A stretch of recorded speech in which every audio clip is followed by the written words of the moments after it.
Well, hi, everyone. A little while ago, I had a chance to sit down with Andreas Widmer from the Catholic University of America. He's a professor there with the Bush Business School, Principal Entrepreneurship, and that's what we talked about. As you can imagine, he's written books on this. He has an incredible personal story in his history of how he got to that position. There's a phase of his life where there's a faith journey that is really powerful and was unexpected when we were talking about it.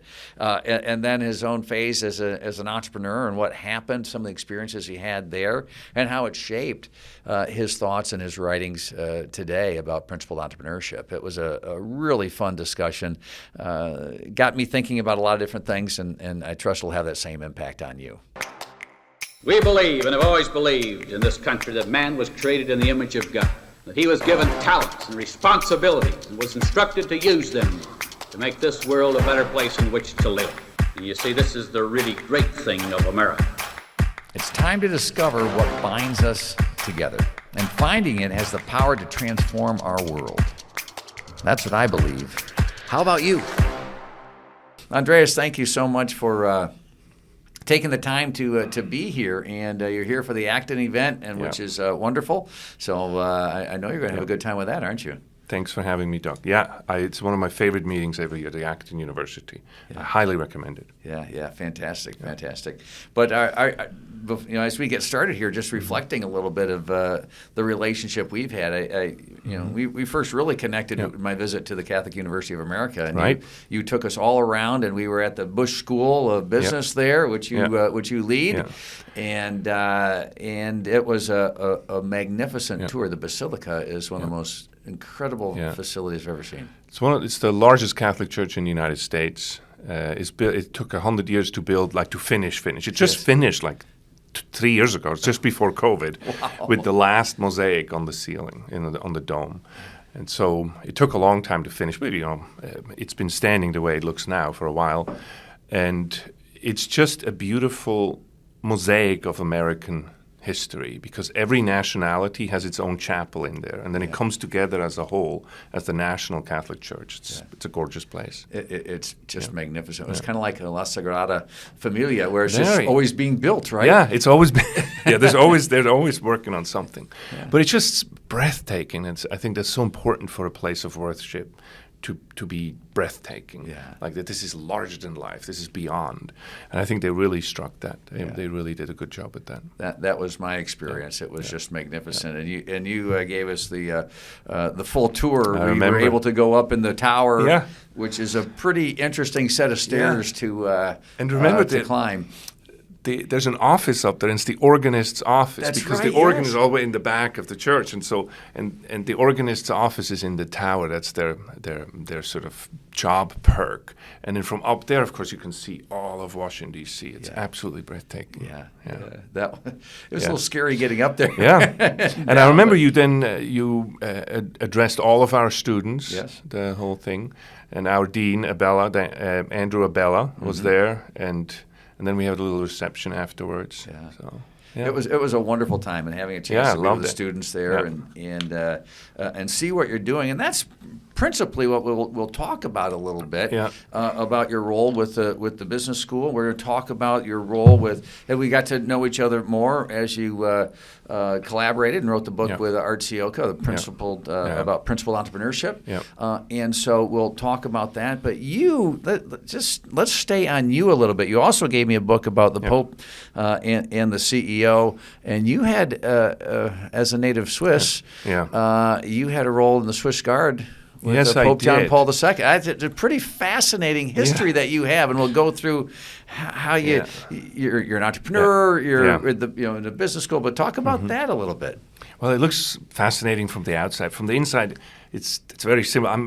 Switzerland is a small country, and I come from a very small rural village in the Catholic part of Switzerland, and I was a kid who didn't really know what to do with his life, and also I was not exactly excelling at school or anything. I was, I have ADD and all over the place. And besides, we lived out in the mountains. Like, why would you want to go as a boy? Why would you want to go into the schoolroom? Sure. I was much more interested in being outside. In the world, sure. And In so nature. so early on in life, the only thing I excelled at is the physical stuff. I wasn't 6'9" then, but I was a tall kid and strong, and so I was very good at phys ed. And then, of course, we're a militia, and I went into the military, and that's the one thing I excelled at. Yeah. And then when I heard that I could become a bodyguard, I thought that's the perfect job for me. Wow. And then only afterwards did it register with me who I would protect. Right. And I grew up in the faith in a sense, like this was my parents' faith, not my faith. And so I wasn't really religious per se. Yeah. But I'm like, I have nothing against the Pope. I mean, if anybody else would have paid me to be their bodyguards, I would have done it. That's right. But then I go there, and funny enough, Doug, I immediately regretted it because Really? I never thought it was going to be that tough. I thought it was, easy peasy, and I go there and just hang out a bit. No, this is serious stuff. And you're in the military, and I'm like, ooh, boy, I made a mistake. But I signed up for 2 years, and then you're in. It's like a foreign legion. It is a foreign legion. Yeah.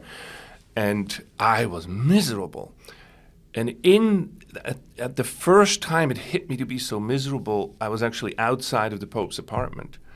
And he came out, and he saw me, and I was devastated. I was like crying, honestly. Really? And he noticed, and he started to talk with me and said that he was so glad that I worked with him. He didn't say for him. There's all stuff I see in retrospect. And he basically said that he was very glad that I was there. I think he noticed right away that I had sort of this tough guy image on the outside, but inside was very insecure and didn't know what to do with my life. And he offered to start to pray for me. Wow. And I'm like, wow. You go right ahead, because I don't know how to pray. I don't pray. And so he says, no, let me pray for you. And he sort of embraced me and says, everything is going to be okay. I'm so happy that we work together. And off he goes. And from then on, I started to have this connection with him in this relationship. And he kept coming back. And, it's not like long conversations. You're a bodyguard, you're in the background. I don't talk to him unless he talks to me. Yes. And so he would check in with me and saying, how are you doing? And eventually he taught me how to pray. And I have to say, he changed my life primarily. So I started to look at him as that's my hero. And he wouldn't take it. He wouldn't accept it. He says, no, your hero is Jesus Christ. Yeah. And the peace because I told him how much I liked, to me he wasn't the Pope. To me he was an older man, like a guide, like somebody I admired. And he would not take my admiration. He would always deflect it and then teach me to pray and say, you can have that relationship with Christ. Wow. And so that's how I came to believe and how I came to have an encounter with Christ. And, from the outside, it sounds so amazing, like the Pope introduced me to Jesus. Well, that is amazing. Let's just stop right there. But it wasn't and like recognize that. Yeah, but to me, it wasn't like that because this was just the guy I worked with. Yes. And I had no concept. I come from this mountain village, Doug. Yes. But at the time, I had no concept of this. And it's just beautiful how God uses this situation to. I think if I would have approached him as the Pope, we would have never had that depth of understanding and of him being able to truly minister to me. And so I had this huge conversion when I was there working with John Paul II. And then because I had this conversion, I suddenly started to understand who I am in the context of me being, a follower of Christ, the Son of God, and then go out and start to say, okay, I'm going to do something. And during that time, I met my wife, Michelle, and I introduced her to him, and he liked her as well. So I'm like, okay, I'm going to marry her. But I didn't speak any English. Oh, really? No, not a word. I mean, I sort of spoke in song titles. Okay. I never learned English. But then I'm like, okay, she's American, and I have to follow her to America. And to me, that was like a tall order. But I left, and he gave me his blessing and says, go. And then he said, you found Jesus here, now take Jesus with you and bring him wherever you go. Like, do what I did with you with others, right? Go and bring, he sort of commissioned me in a sense. And so I came to America, and I went to Boston to study, and they took me at this university without me speaking English. It's amazing. My goodness. And we got married, Michelle and I, back in 1990. And then my career started in kind of as an entrepreneur, because I had these two first jobs. The first one where I met these kids who went to MIT, and I didn't, but I met this group of young, they were a bit older than me, some of them, and they told me, hey, we're doing this software, and we are bringing this network to the PC. And remember, this was in 1989, and I had never used a computer before. Right. But they loved the fact that I speak 5 languages. Right. And they said, why don't you be the guy and help us to deal with these foreigners? I'll do it. And so I started, and I was here as a student, so I wasn't allowed to be paid or work like that. And so they said, well, just, come and work here and we'll give you some shares or something. It didn't mean anything to me. And that ended up being a company called FTP Software, and we ported TCP/IP, the Internet Protocol, to the PC. This became a rocket ship. My goodness. And in 93 we went public, and it was just, and it became my entire focus of my life. I mean, and I dealt with everything outside the United States. Eventually, Michelle and I moved to Munich, to Europe, to open up like actual offices and expand and everything. But something changed. This was so much fun, but something changed after 93, that everything became about short-term performance, because now we were public. Right. Before, we called FTPs, File Transfer Protocol. We called it Fund That Pays. Pays. We were just a few friends. There you go. And then I left because I couldn't handle that, because I felt that it just didn't feel right anymore. And then I met a couple who was, because I'm very Boston focused, and I met this other couple who coincidentally also went to MIT, though I have nothing to do with MIT. Jim and Janet Baker, and they invented speech recognition. Okay. I didn't know anything, but they asked me to join them because they said, what you did with FTP, do that with us. And they haven't released their product yet. They just figured it out. They figured out the technology and said, well, you have 2 years to prepare before we launch the product. Come and join us and make this worldwide, this product. And I joined, and it was a rocket ship again.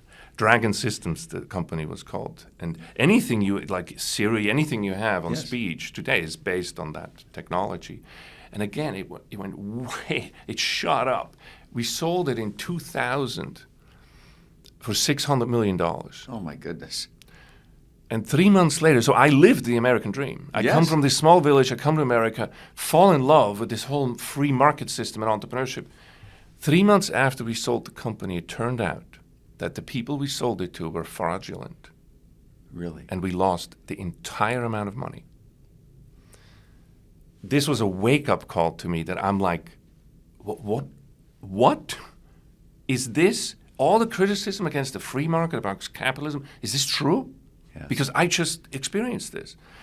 And I sort of fell back on two things. On the one hand, I went back deeper into my faith, which is something I practice more on Sunday rather than Monday through Saturday. And I decided to study through my faith if the market economy is a moral or an immoral thing. Right.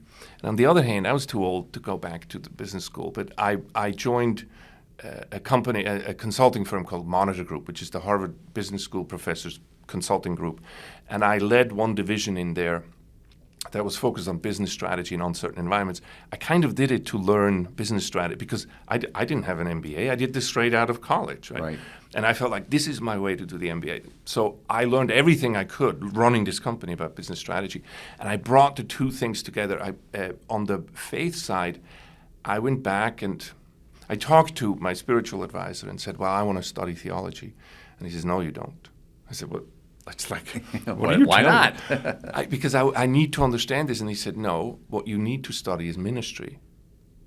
Because that if you just study theology, you learn some theory about something. I need you, if you really want to understand how your faith plays in business, then you need to study ministry, applied faith. And he was a very wise man, I think. I thank God for him. And so I have a master's degree in ministry. And I put the two things together, and that is the result. The result is the first book I wrote, called The Pope and the CEO, because it goes back to John Paul II and my conversion. And then the CEO, my experience in capitalism, I put the two things together to I first thought of calling the book My Faith in Capitalism, because it would be the same. But since I'm putting my personal story in it, I call it The Pope and the CEO, because I sort of think it's more catchy. But that's, in a nutshell, sort of my story of how I came to sit here now to even talk about this issue. Well, this is fascinating, Andreas, because we've known each other, but we haven't had the chance. That's why this format is so fun, because now we have a chance to unpack your story, who you are, what you've experienced, and how you bring it to these ideas. These are not just theoretical ideas, like you said about studying theology. This is practical experience, and you can connect the dots. Reality and practice. Exactly. Otherwise, it is worth nothing. Yeah. Well, that's just fascinating, and thank you for taking the time and sharing that, and because it helps a lot of things make sense about who you are and what you've done, and the work that we've done together that I've known with you, and which is primarily the principled entrepreneurship pieces, but to know the depth of how you come to your principled basis in your life and the experience. I knew you were an entrepreneur. I knew that, but we haven't had the time to unpack the stories of what that experience looked like for you and how you put those together. Yeah, and basically what happened, Doug, is that based on this book is how the university found me, because they were thinking, Andrew Abella was saying, I'm going to start a business school at this old Catholic university, the Pope's university in a sense in America. And they said, but it has to be a Christian business school. Right. Like, how do you do this? And he read my book and said, you need to come and lecture here. And so I'm all the way in Boston, he's in D.C., and I'm like, look, I'm no teacher. I'm an entrepreneur. Right. And he says, well, just try it. And so I tried it for a year, flying back and forth from Boston to D.C., and that's when this birth of the Bush School happened, because I knew Tim Bush from my past business experience. And so everybody came together, and we sort of said, these insights of this book, these are not my insights, these are deep Christian truths about who the human person is and what is good and what is evil, and how to put this, but also how we incorporate freedom and God's creativity, that we are meant to be co-creators with God, not shackled, but God wants us to invite him into his creativity. How do you build a business school around this with these principles? That's the project of the Bush School. Isn't that fantastic? Yeah. And that's in the context today where there's a lot of mistrust in business. There's a lot of mistrust in this idea of capitalism. And as you say, you experienced that firsthand. There's bad people. There's fraud that you've experienced personally.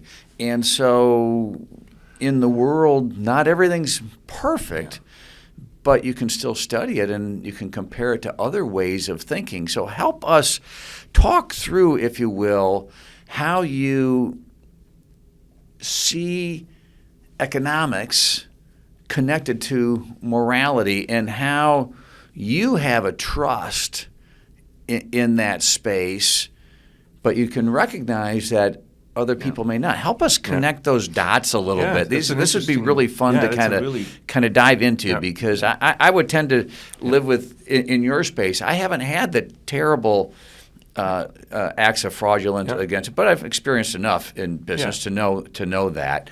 But I'm still a champion for free enterprise. It's two sides. Yeah, it's two sides of it, and so let me first say that overall, what I found out, the great lesson I have learned through all of this, is that the economy is a tool of freedom to create prosperity. I believe that in our work, we are invited to exercise the freedom that God gave us. God made us free so that we can act, that we can be like God in a sense, that we get to decide the goods we make and the services we provide. We can be creative too. We can be creative. We co-create with God in a sense. It's the stewardship mandate People just think we were caretakers and just after, like in the great story of Genesis, that God just says, keep everything this way. No. God said, continue my creation. Like you're the master now. You are in His image and likeness. So we go in and we continue to create. In order to be creators, we need freedom. It's in order to love, to do something in love, you need freedom. Otherwise, it's not love. It's coercion. Now, we have an economic system that allows exactly that.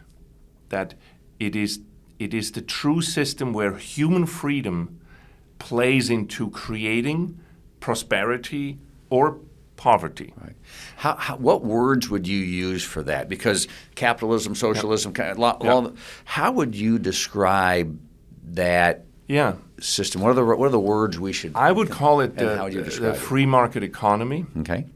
I like the free market economy. It's also the creator economy. Okay. That you have a right to create.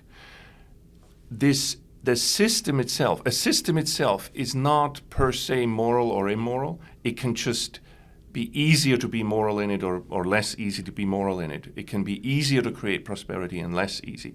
The free market economy, capitalism as we know it, and capitalism is an ideal. Nobody says we have perfect capitalism. Exactly. At this side of heaven, nothing is going to be ideal. Okay. Exactly. So this free market economy, where we have freedom of initiative and ownership and all of that kind of thing, is the greatest opportunity for the human being to create, to imitate God and create surplus. And the surplus then, of course, means prosperity. It requires, however, it's a bit like I compare the market economy to democracy.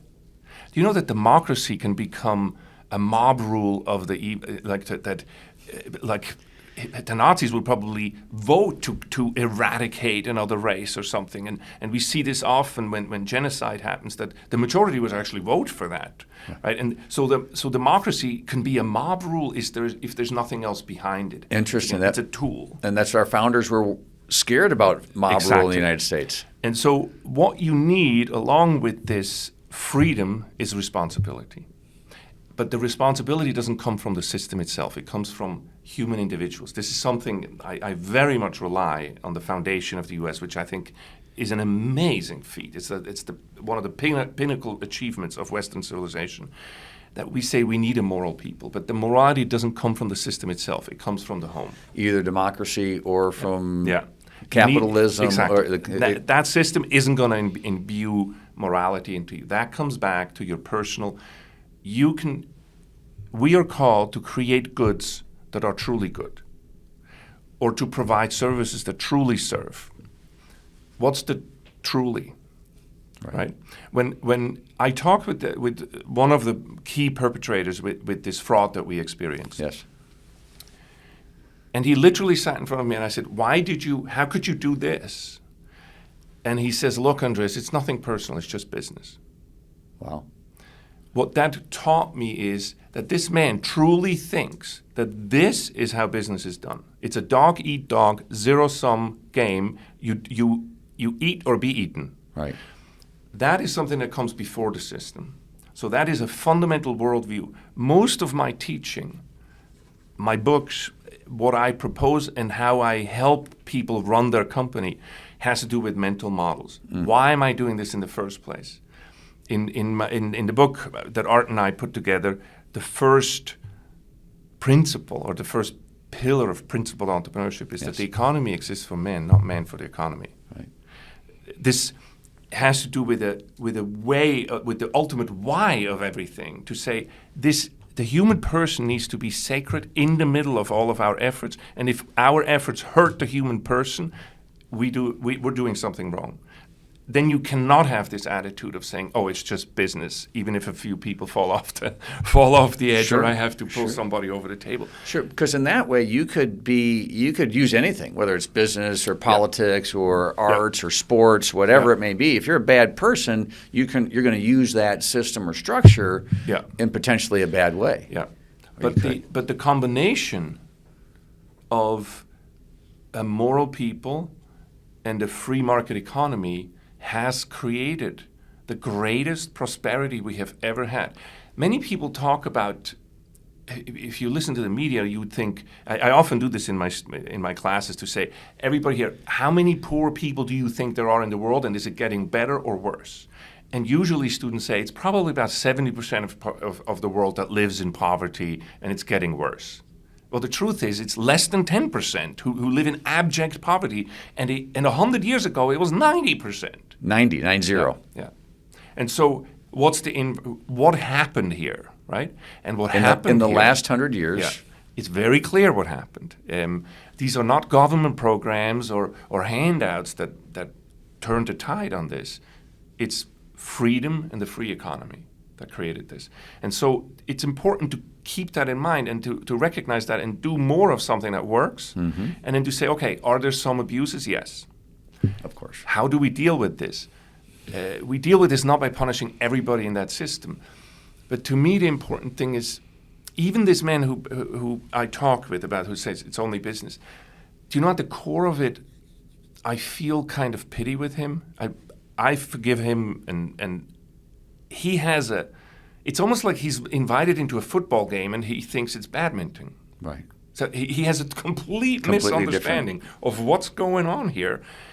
And so he's playing the game as he truly thinks. He's not trying to hurt. He's not standing up in the morning and saying, let me see how many people I can hurt. He's trying to get up in the morning and saying, I'm going to play this game as good as I can, and he did. Except he misunderstood the game. And so this is one of the reasons why I'm in education. That I want to make sure people understand what this game is. Because it's a beautiful game, and it's a game of freedom, of human excellence and mastery. But if you misunderstand what the game is about, you end up in a horrible place. Personally and for those around you, because you bring them down with you. And those are the examples that we see all the time, right? Those are the examples. It's somebody falls from grace in the church. Somebody falls from grace, and that's what you hear about. In business, somebody falls from grace, and that's what you hear about. In politics, somebody falls from grace. And you get this idea that the whole system is broken, when what you're talking about, it's just people that are broken, and they're acting out in different systems that their belief structure somehow doesn't see things as win-win, doesn't see it with people in the center. It sees them more selfishly with them in the center, not serving others. I love what you say. If you're in the service industry, is it truly serving? If you're selling goods, are they truly good? Talk about that a little bit more. Help us if I may bring my faith into the center of this, which my companies it has to. You have to bring your faith into the center. So my companies are not faith companies. Of course not. But I am a faithful person. So anything I do is informed with this. So that doesn't mean I'm proselytizing or something, but you can't deal with me without leaving the major reason for my existence out of me. Right. So what I'm trying to say is to say, my Lord is Jesus Christ, and I say I will imitate him in anything I do. I try, right? Well, he came to earth to save, and he came to earth to say, imagine this. God becomes man and says, how would you organize this? Well, if you take my advice, I would take over the Romans, or at least take over the Sanhedrin or something like that, but definitely take over the Romans and then go from there. Put the system. Do you know, he didn't put the system in place. He was so person-centered that he took 12 lowly people. Right. Most of them couldn't read or write. 12 lowly people, and started to individually convert them and to give them the why. What are you looking for, right? And give them the why, and it became the most successful, in a sense, campaign. Changed the world. Changed the world forever. Okay, now we're asking ourselves, how am I going to run this company? With some system? You know, Art once told me he wrote an HR manual that he says it was threatening to become this thick. And then he's like, I'm an idiot. So he took it and he just threw it away, and he says, no, I'm the HR manual. So he starts to go, what we need to do is to sit down with people and if you really put the person in the center of your company, not put people at the center, the person, and then individually focus on the person and start to see each person you're dealing with for their potential, rather than lack or faults. So this is why I'm so big on corporate culture. And look, I'm somebody who ran a business strategy consulting firm. Yes. And I promote culture. I have nothing against business strategy, but the best strategy is going to be, as I say, it's a cliche, eaten for breakfast by culture. Culture always wins. Because it gives the people the why. The reason why this guy said it's just business, nothing personal, that's cultural. That wasn't strategy. And so if you want to change your company, then you have to stop focusing just on outcomes, because then you'll use people as a means to an end, and you have to start to focus, I don't want to say process, but you have to focus on excellence itself, human excellence, and how do you enable that? Unless we let go of pure outcome measurements, we will always use people as a means to an end. And how do you feel when I use you as a means to an end? I feel abandoned. I feel and used. You get angry. This is why today we have 80% of our workforce is disengaged. They can't wait to get home in the evening. This now is a systemic issue, that our culture has let go of the intrinsic human dignity of each worker, and they react. The reaction is that almost 16-20% of them are now actively disengaged. They're trying to hurt the company. Mm-hmm. Yes, we can say, well, these are bad people and so, but I'm taking a step back and saying, no, this is our responsibility. Let me actually make a human connection with my employees. Right. And how do we do that? And when we do this, you will see a transformation. I think your dad started like this. Yes. You will have a transformation of this company. Your dad led. I remember I met him once at one of the meetings. Yes. And he heard me speak about this, and he called me out, and I went to sit down with him afterwards. And the transformation of an entire organization and the building of an organization with putting the human person in the middle, he's a champion of that. Right. With so much proof of this, why do so few of us do this? Right.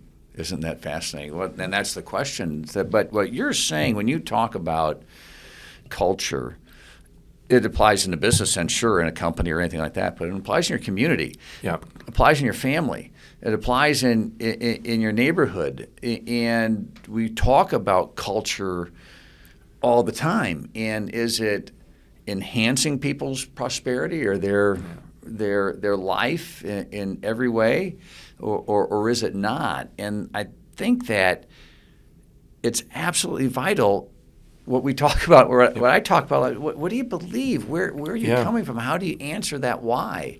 So talk a little bit more about what you see when you talk to students and you talk to them about the moral strength and then the application to business. And how can we bend the curve where people are mistrusting business to say, oh, I'll see business in a different way, not because of a big marketing campaign, because they'll just see people in business who care about their customers, who care about their employees, who care about their communities. Talk about that a little bit.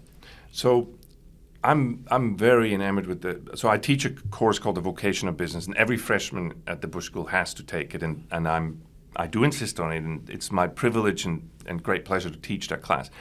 And it's all the freshmen have to take, so I have 300 students in 2 sections, because I would like that privilege to be the first person to tell them, to introduce them to business. Mm-hmm.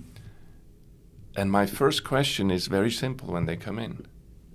I stand there and I say, how may I help you? And they're like, what? You're supposed to tell me stuff, and I'm supposed to take a test, and I'm supposed to how may I help you? Remember what you told me. I show them that is the genesis question of business.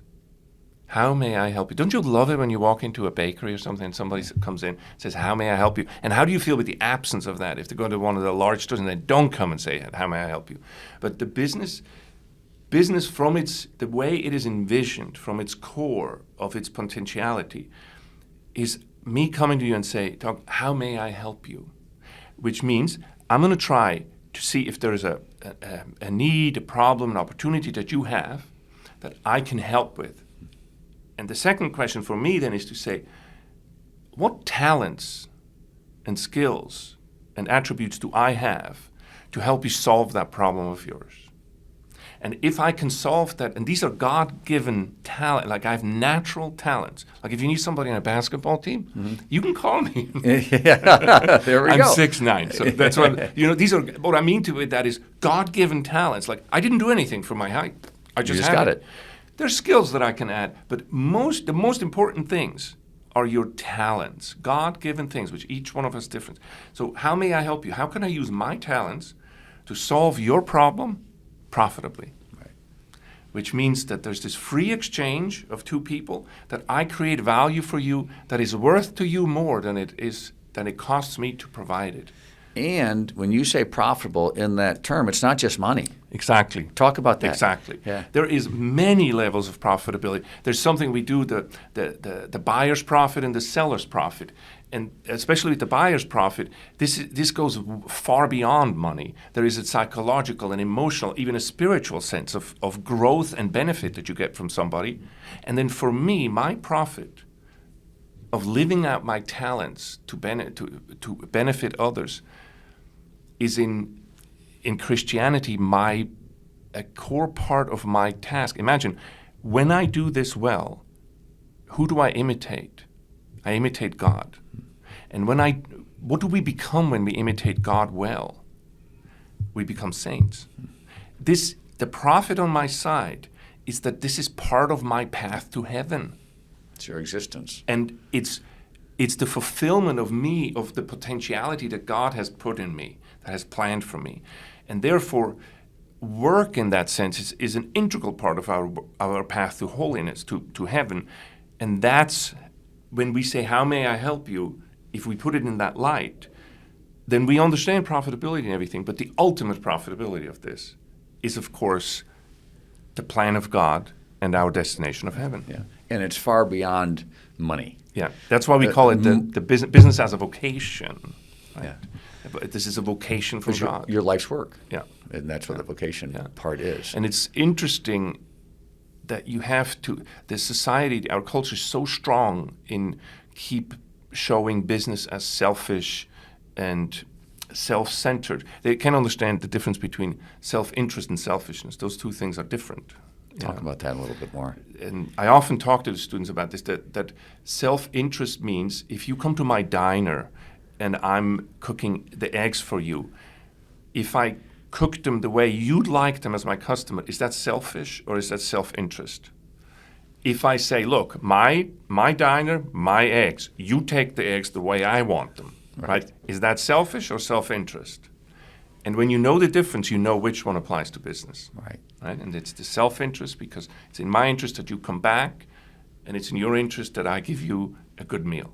Right? And that's the self-interest. And that's a free exchange of ideas, and you put money with that, you put services with that, you put products with that, you put other things with it. But it was a free decision by people to go to start a restaurant, to go to a restaurant, to start a business, go there, whatever the case may be. But it's a relationship between people, and you talk a lot about relationships being win-win. Yeah. And it's in the free exchange, but win-win is just such a simple way to talk. One of the things I found, Doug, is that when I'm talking about business and somebody hasn't done business, when I'm talking about what it means like to not know if you meet payroll or not, or to be able to do this or not, people who haven't experienced it, it's like being in the swimming pool. Like if I can tell you how it feels, but unless you've been in the water, you don't know. One of the key recognitions, therefore, I contemplated this and I figured out that business is one of the only trades that you learn without ever doing it. How do you mean? Because you wouldn't hire me as a surgeon if I never cut somebody open before during my school time. Right. But in business, we just do like make-believe stuff. Like we do a case or we do a simulation and everything. But I'm like, okay, I have 300 students, everybody from finance majors to accounting to sales to marketing. I say, today's your first day in business school. Let's start a business. And they're like, well, all together? No, everybody separately. And they're like, I don't even know how to. Okay, there's a good. Turn around and ask somebody, how may I help you? And then let's find out what your talents are. Do you know I've had 1,100 students, and I've never had somebody who couldn't come up with a business. Really? Now, I'm not saying they're going to be the most successful business Because again, I'm not focusing on the outcome as much as I'm focusing on the mastery, the process, to say, how can you learn through this? And what I want you to learn is, unless you've been, I started in sales, right? Yes. Because I did this international stuff. And unless you know how it is to ask the question, how may I help you, and get the answer, which can be tough, you don't understand how other directed this is. And you don't understand that all the strategy and everything needs to be behind this empathy for your customer. And I cannot teach it to you unless I throw you in the water to swim. Right. And so you could criticize me that I'm, with all my background in strategy and everything, when I teach, I'm not very theoretical. Right. I'm actually super practical and then super abstract on the why side. So I have a balance, and then in the middle I feel that's the stuff that's much easier to figure out. You can watch a video yes. to figure that out. On some of these simple things. Stuff. But your why. See, people can teach knowledge, skill, and character, like attitude. I'll go for attitude every time, because that's the part that if we don't work on this together, it doesn't come on its own. And then you walk off into the jungle and you have no idea what this game is all about. And so that's why I think half of my course of this Intro to Business course is to actually do business. And the other half of it is to develop yourself. I call it my moral compass, to develop a plan for your life. And because when the two things come together, then you have a vocation. Right. And if we keep going on this track, you have a vocation, a business school, you're teaching people about business, but these are life skills that you can apply. How would you ask your spouse, how can I help you? How would you ask your children? How would you ask your neighbor or your boss or your subordinate or your colleague, whatever it may be? These are things you would practice in life, and you've also, by encouraging or requiring somebody to do it themselves, you create entrepreneurs, or at least, and if they're not good at it, at least an entrepreneurial mindset. Yep. My father would say one of his early businesses was a restaurant business. He said everybody should do that once because it's really hard. And those who do it are amazing because they work really, really hard because of a lot of characteristics of that business. But it's an entrepreneurial mindset. It's an approach to problem solving. It's an approach to relationships. It's building win-wins. That's what I'm hearing from you. Am I hearing that right? Yes, and it's it's the proper Christian attitude. How may I help you? How may I serve you with my talents? That has so many layers in it, and I love that. How may I help you part, because it answers the why of business. And then we can talk about the profitability and everything. And I, of course, compare it to God's creation. And it's interesting to note that God never created anything that isn't profitable. Look it up. There's nothing that not multiply. Because it has to do, because God is love. Love is abundant. Right. And we need to have an abundance mindset. If you have a scarcity mindset, then you move into the realm of bureaucratic thinking, of harvester thinking, and we need creator thinking. Yeah. And with the how may I help you, there's never a time where we can't ask that. Right. And therefore this absolute abundance. And that's where this, people criticize our economy to say, well, this is always more and more and more. No, it's like love. But there's no bottom to this. Right. There will always be somebody I can say, how may I help you? And they will have an answer for me. And if I fulfill that properly, you have a growing economy. And you have a growing economy, you have growing prosperity, you have more and more people participating. Yeah. Talk about, and here's an element that I also hear a lot and see a lot, that business leaders stray away from entrepreneurship. Yeah. And sometimes, especially in the service of government or in collaboration with, and there's a lot of discussion around crony capitalism, and there's a lot of discussion around how this system gets messed up by other systems or other interventions for certain circumstances. Help us understand how you see that, because a lot of people would look at that and we're throwing the baby out with the bathwater. We're just not. All these people are colluding. They're bad. They're this. Whatever the case may be. Help us understand how people maybe even when they start well, can drift away or come back to this, well, it's just business mentality and forget about service? A couple of things. What first comes to mind is that I'm so sad that so many people have given up on humanity. The promise, I never said that how may I help you is an easy answer and that this is easy to do. When you put the human person in the center of your business, you have to deal with humanity as it is, which means there's ups and downs, and we are complicated human beings. Everybody has to deal with us, right? And so we have to deal with others.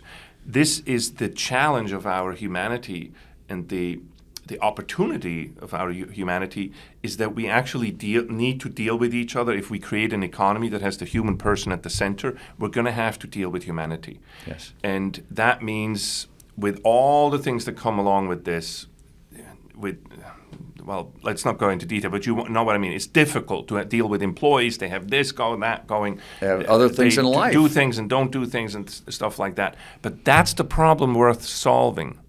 The people who give up on humanity say we need a system that will just take care of this and just basically use them as a means to an end. Unless you deal with the human person, you're going to end up using them as a means to an end. That's what crony capitalism, they're cutting corners trying to say, that's also this utopian bureaucracy vision of government that says, oh, we'll trust us, we'll take care of you. Yeah, trust ultimately, us. Ultimately, like in socialism or so. But even short of that, government saying, no, we'll take care of you. That all is a shortcut away from saying, no, let's deal with each person. Let's actually recognize that every person has the same dignity and needs to be taken as a full rather than a peg, right? A full human being. That's difficult. Look, I know I dealt with. You've hired thousands of people. I hired thousands of people. This is not easy. I'm not saying I'm taking the easy way out. Actually, the easy way out is for an elite to start to say, okay, enough of this. Now you all do what we're saying. Because we're smarter, we're better, we're this and that. And people, a lot of people get there. Yeah. You see that a lot. That's then you hear that sentence, a lot. It's only business. That's crony capitalism. We're saying, well, we're going to decide this. We're going to choose the winners in the economy and everything because we know better. We're the enlightened class, and you guys are just the riffraff. No. We need to recognize everybody as equal, and we need to see, for example, one of my big things is enterprise solutions to poverty, where I believe that we're seeing poor people as a problem rather than people with unfulfilled potential. Right. And our whole approach to eradicating poverty, when you see somebody as a problem, you want to eradicate them. Somebody's going to get hurt. Yeah. If somebody is a problem, somebody's going to get hurt. Yeah. We need to take an abundance mindset and say, how can we integrate the poor, the outcast, the marginalized into our networks of productivity and allow them through work and the realization of participating in value creation, how can we put them on the path to self-fulfillment and prosperity? Right. That is again an abundance, how may I help you attitude, rather than the attitude of saying these people are a problem, just trust me, I'll take care of everything, and basically totally disregarding the individual and the dignity of the human person. And that's, if I stick on that, there are a couple things. We had an experience many years ago, a productivity exercise that actually looked at the person. And it was a beautiful thing. It's a division at Amway, and they wanted to talk about it because colleagues were honestly saying, I didn't like this person. Yeah. I didn't like that person that I was working with because of this or this. Until I found out what they were dealing with outside of work. Oh, isn't that true? Once I understood, and then I went, it makes sense. Yeah. Now I can have empathy or compassion. I understand what this person's dealing with. And the knock-on effect was that we were more productive as a company, or they were more productive as a team, or they were had a greater level of enjoyment in their work. Because they paid attention to the person outside of work. Yeah. And it was powerful for them. Yeah. It was powerful for us. And that is the essence of caring about people. And that applies in our community. When you see people in your community who are hurting or suffering and you really care about them, but sometimes the care is to say, you can do something for yourself. I can help you, but Yeah. Is that a It's piece like of the grace. puzzle too? Yeah. You work together. Yeah. It's a partnership. It's a win-win. Is that a piece of the puzzle? Do you know going back to my time with John Paul II, I was struggling. I didn't know, and I had a lot of failure as a young man before I met him. And as we went through these opportunities and me to discern what to do and whether to engage in something or not, one of the key sentences he always said is, "You get to decide." Like, you get to decide. And then he would say, "Look, I cannot want for you. If you don't want this, I cannot want for you. I can give you opportunities, I can encourage you, I can do this and that, but I cannot want for you." This is the same in a relationship with somebody who works with me. That's another thing, by the way, that he always stressed. Nobody works for anybody. We all work with each other. Right. It just sets the right stage. Yes. So if I say, "Look, work with me on this," and the person doesn't want to, Then they don't want to. Then I'll work with somebody else. Right. This is part of the freedom. Yes. This is sort of this part of love, of saying, well, I'm not going to coerce this. Right. So do you want to or not? This also means there's transient in labor force and things like that people can go where they fit and where they like They it. can choose. Yeah. Now, when we do work with each other, and this is sort of something that doesn't become obvious right away, but we're so short-term focused and outcome focused. But the trick and the secret is actually that if you do engage in the human person, then the only investment with infinite return is the human being. Right. Like what you did with this exercise is the only investment that creates infinite return. You can't even measure it. The funny thing is everybody else is after the outcome, and here what I'm asking people to do is to focus on the actual process or the excellence, the person, developing excellence in people, and then your outcome will be infinite. And it's sort of an oxymoron if you wish, but the right path is to not cut the corners and to actually invest in human beings and allow them to find their excellence. And not everybody's going to have the same excellence. And your outcome will actually be infinitely better than our short-term profit optimizations. And it's interesting, the bigger the organization, whatever it is, it's a business, it's a community organization, it's government, whatever it is, the bigger it is, the harder it is to know the human person, right? It's very difficult the larger you get. I've seen it myself. Once you don't know everybody by name anymore, it becomes difficult to be personal, right? And then you're called, and this has to do with culture. This is why I'm so big on corporate culture. There you go. Corporate culture, but community culture. Because if people are helping each other, because nobody's going to know everybody. But you know somebody who knows somebody who knows somebody. It's kind of been my life. But and that can take you to a place where it's this culture and it's this idea that if everybody uses it, you can have infinite return. Yeah, it's the foundation, I think, also of. I'm of course enamored with the American dream. Yeah. I think this idea that we can out of our initiative and with the collaboration of others become creators and create value for others to the point that it creates social mobility for us.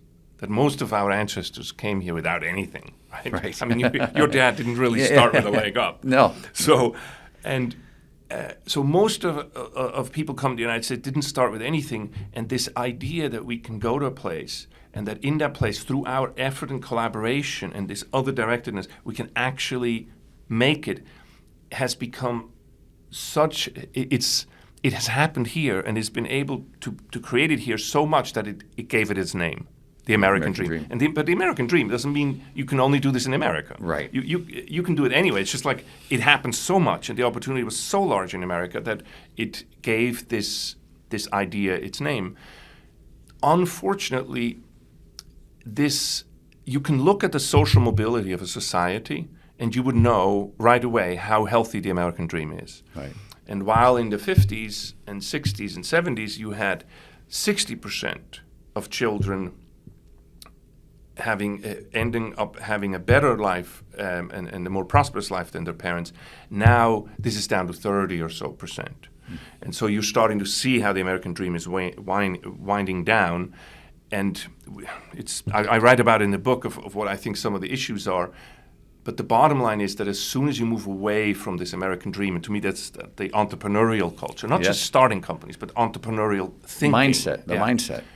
Once that goes away, the society ossifies, and then the movement goes away, and you decrease opportunity, and you start to have classes, and we're starting to see this, right? And we're starting to ossify, and we have these classes, and we should do everything in our power to fight that, to reflex, like to put oil on those wheels that re-energize the American dream. And that's one of the things I really like to contribute to with my books and my writing and my speaking and so on. I observe, I try to look and think about things. Now I'm going to take this chance to ask you if I'm on the right track or if I'm completely out of bounds. But you talked about, ossifying in these different classes. Yeah. And here's the experts telling everybody else what to do. And it seems like in the era of COVID, a lot of things in the world got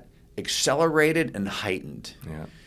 And you see this fight and this angst between, well, they're the experts, they're telling you what to do, and I'm all for listening to smart people in positions where they know things, but none of us are perfect. Is that an observation or maybe a correlation that's kind of happened? But you're talking longer term where families, or the next generation was more prosperous than the previous generation, where that's shifting. So it's in business where classes of experts are telling everybody what to do. It's in government where classes of experts are telling everyone what to do. Is that a reasonable observation? Yes, very reasonable. What I'm seeing, as I'm hearing you say this, what you notice is that I have nothing against experts giving their opinions on things. The problem is, and this is the same with management. Management is, in a sense, experts, right, on something. Yes. And again, dealing with the human person, what we should always keep in mind is not to manage with fear. The fear creates a fight or flight reaction. If you manage by fear in a company, you will have disastrous results. That's when things go sideways and people start to cheat and everything because they're afraid, right? And that's when they bend afraid lines. that they'll lose their job or they'll won't Think hit their about results. it, Doug. Right now in our society, fear is the dominant feature of how we're being managed. Whether it is the climate, whether it's the economy, whether it is COVID, whether it is social relationships, everything is based on fear. What happens? What's the consequence of us as a nation, as a world, being managed by fear right now? We should do. Fear is not a natural environment for humans, and it does not lead to human flourishing. Right. And so now it's a win-lose relationship. Exactly, it's a win-lose. It's a win-lose. And there's no growth in it. And now look. But I'm not a gloomy person. What I'm saying is, again, going back to Jesus, that was the same thing that happened at that time. And how did he do it? He started with one person at a time. And so our task today, in September, I will take 300 students in, and we start one person at a time. When you run your company, you start one person at a time to just start to give that person this environment of peace, this environment of how may I help you, which is a non-threatening environment that invites human flourishing and invites the desire, the will, that I cannot want for you, but I can make you feel in a way that you be safe, that you feel safe enough to take the risk of pursuing your excellence. One of the things I think about, again, if I try to observe economic systems or businesses, capitalism, free markets, that opportunity is not equally distributed. That some people find an opportunity more than others, and that's the case around the world. And so that's a frustration. Yep.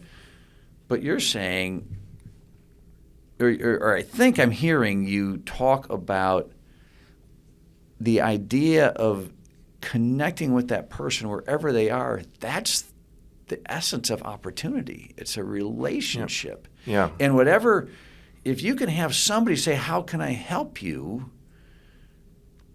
Is that maybe the best opportunity somebody could have? it's the beauty of it is the personal. Poor people are not a problem. They're people with latent potential, and to go in and how may I help you to engage them as individuals is the only way we're ever going to solve any poverty. And it's not just poverty that we need like this. I think that poverty can go not just there's a lot of people suffering from addiction or Exactly. health issues and mental health. There's lots of ways that poverty people can is be hurting. loneliness, Loneliness, yes, It's yes. an endemic of loneliness, and what we need to do is to focus on.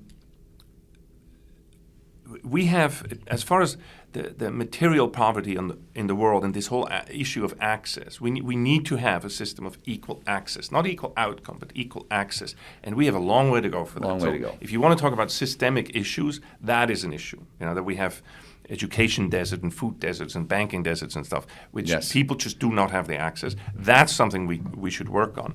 But we can only work on that if we keep our focus on the input and not on the output. It's again the process part of it. Right. But we are so focused on output that we get in our way of allowing the system actually even to work. Yeah. Right? And so we become micromanagers of human flourishing. And you can't put human flourishing into a box and you can't manage it, you can only enable it. Yeah. Because you can unleash it, and then that's the infinite part of the return. And let it go. And so as long as that access, in a sense, is managed by a bureaucracy, they're always going to focus on the wrong end of it. Well, and that, okay, let me go with that and observe. When you talk about focusing only on the outcome and you view poverty only in financial terms, a lot of people land on the solution is give people money. But you're saying there's food deserts, it's health, there's banking deserts, it's access to thinking about financial issues, there's education deserts, there's places where that's not money, that's other enabling characteristics for a person that can help them become more complete. We need to stop measuring poverty with money, because money, we're misunderstanding money. Whenever we do that, we say this person lives on this much a day or so. We have an implied, we're begging the solution. We have an implied understanding then that there's a certain amount of money in the world. That is a lie. That is not true. Throw that out. And it's not true because over the last 100 years, it's been proven not to be true. Whenever I make this and I sell it for more than it was before, we call it profit. People get a different attitude to profit when I call it something else, which is what it is, new money. New money. When I make a profit, I'm not taking the money from anybody else. The money that went for this, what it actually cost to make, goes to the person who sold it to me. When I'm selling it for more, I create new money. That means if you want to solve poverty, create as much new money as possible, but not by printing it, by creating it. It's the only way to create money. Well, if you print it, then it makes money less valuable and it has a whole other set of issues. There's one way that the economy works, and people misunderstand the most fundamental idea of the economy, that when you create a profit, you create new money. There's no time in history where there's the exact amount of money if you have a free market where the buyer and seller can agree to a price, and if there's a profit, that's how we measure GDP and things like this, so that we print more money. When the production, you create more money. Yeah, you create exactly. more. This is how we say make money. So this is sort of this circle that I see the poverty issue go around. So what do I say instead? So let's never mention money in terms of poverty, because money is maybe a side effect of poverty. Let's say, okay, what is poverty? And see, one of the things that John Paul talked about is you should spend 80% of the time thinking about defining the problem before solving it, because then you only need 20% to solve it. He was a philosopher, right? So what he said, my dad used to say too. So what he said is, okay, think about what this poverty, the yeah. state of poverty is. And he came up with this very simple definition. He says, to be poor is to be excluded from networks of productivity and exchange. Bingo. Now, you want to fight poverty? Say that again. To be poor is to be excluded from networks of productivity and exchange. So on the one hand, the productivity, and on the end, exchange. What I love about is this can take a million forms. A productivity could be a computer. A productivity could bicycle. Could be a bicycle. Exchange could be a bank, but Exchange also could be a alumni college network, right? And access and things like that. Neighborhood. And so now when we say, okay, how do we solve poverty? Now you're away from the money, which is just redistribution of wealth. The biggest mistake we're making is this whole redistribution idea, because that's just like rearranging deck chairs on the Titanic, because it doesn't produce anything, right? It just makes it even go down faster. But this idea of integrating people into these networks, now we're talking about input stuff, like access. Let's give people access to creating companies. Let's give people access to banking, to loans, to opportunities, to not legislate them and use hair-braiding certificates which nobody can afford, and so licensing so the licensing fees that somebody can't even start this business. But we actually give people access and open up the doors, all open them up for people to express their excellence through saying, "How may I help you?" Which is, we're not allowing the poor to say, "How may I help you?" even though they have this latent potential to add value just like anybody else. And that changes your whole mindset about how you look at people and how you look at problems. And like Pope John Paul II said, focus on the problem and really be thoughtful about it. But we all want to get to the solutions. Yeah. Oh, I'm a solution. That's what's cool, right? I'm a solution-oriented person. We're going to find this. I got 2 minutes on TV to tell you how we're going to solve all of this. So here's what you got to do. And then you start to get back into, experts telling people what to do, forcing people, coercion, and things of that nature. And nobody wants to live in that environment. Yet what I'm hearing you say is through fear, a lot of us are more willing to. Yeah, we're being feared into this, but it won't have good consequences. The reaction to fear is fight or flight. And remember that. And we've seen that around the world too, throughout history. That's why I try to be observant and just look around. What have we seen? What's happening? We're not the first people on this planet, and not the first people trying to exercise these ideas. Exactly. We've seen it throughout history. We've seen, you can go back throughout recorded history. There's a lot of different ideas that have been tried, and we see kind of what's better and we have the history to solve this. We have the groundwork. We have, the U.S. Many people don't know this, but the U.S. was not founded as a military power or as a political or a high society power. It was created as a commercial republic. It was built on commerce. It was the first constitution in the world of a country that actually had property rights and intellectual property even baked into the constitution. We are so set up for this like nobody else. Yes. All we have to do is to take this seriously again and take the risk of freedom. Yeah. When you give freedom is the opposite of fear. Yeah. When we give freedom, we allow people to make goods that are truly good, to provide services that truly serve. But it requires us two things. It requires us to let go of the power and let the other person. Mm-hmm. I cannot want for you, but that means I give you the you Your decide, decision, right? Yeah. This is one of the greatest things God did in the history of free is will. To give us free will. Like without it, remember that, guys, when you think of what to do, think of what God did, right? And then before you take the right of a person away, take into consideration that God didn't, right? That's a very important thing. And then to be open to deal with the messiness of humanity. Yeah. That's what we need to invest in, not to cover the messiness with a blanket that says, okay, I make a decision for everybody. I'm not saying it's easy. I've worked with a lot of people and had a lot of things that I deal with when you manage people, but that's the good messiness. Yeah. That's the messiness that leads to infinite return on investment. And you talk about those things, and I can't help but, again, observe or reflect. There's so many good things put in the Constitution. There's so many bad things. Mm-hmm. We failed immediately as a country. And we continue to pay for that failure in so many ways, and so many people have been hurt so deeply. Yep. And we can't forget that. Mm-hmm. The solution is to, what you're saying, the solution is to create more opportunity, know the people as individuals, and create more opportunity with people in that way for whatever the history may have been. And we have a chance to learn, and we have a chance to get better as people, as organizations, and as a country. Yeah. If you're right that right away the United States made critical mistakes by even just going against what it said on paper. Right. This does not really happen when you focus on the human person, when you actually have the person in front of you and you deal with them. It's a long history, and I'm coming from Europe or Switzerland. I'm not going to weigh in on that. Right. But what I'm seeing is the potentiality, and compare it to all the other foundations. And there is this germ in there, in a positive sense, of freedom that created the progress that we had. And so don't throw the baby out with the bathwater on this. I think it's a unique opportunity. It's worth working on to get better. Oh, yeah. It's worth working on to get better. And there's not one solution. Yeah. There's a lot. It's going to take a lot of different exactly. ways. And the question is, again, I don't want to think the danger, the sort of the temptation we have is to always look.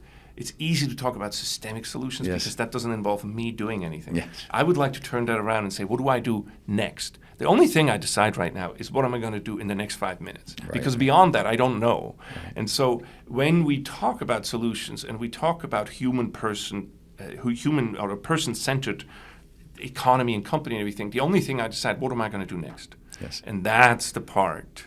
That's what a goal is. It's not a few decisions by a few experts. No. It's millions of decisions by millions of individuals. What am I going to do with my neighbor, my colleague, my family, my friends, my community right now?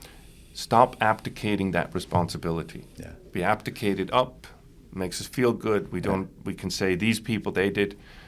But at the end of the day, we make these decisions every minute, every day, every month, every year. Yeah, Andreas, we have to wrap it up. I could sit here and keep talking forever. We can keep doing. I love this format because of that, and your story of belief and seeing how you have expressed your belief, how you came to find that in yourself through people who invested in you. It happened to be Pope John Paul II, but somebody invested in you, and you can invest in somebody, and anybody can invest in somebody else, whatever that is. That is the truth. And to say we can be helpful, but also always remember it's up to you to decide. Mm-hmm. I can't want it for you. I love it. Andreas, thank you so much. Thanks for having me, Doug. It's a pleasure. Great time.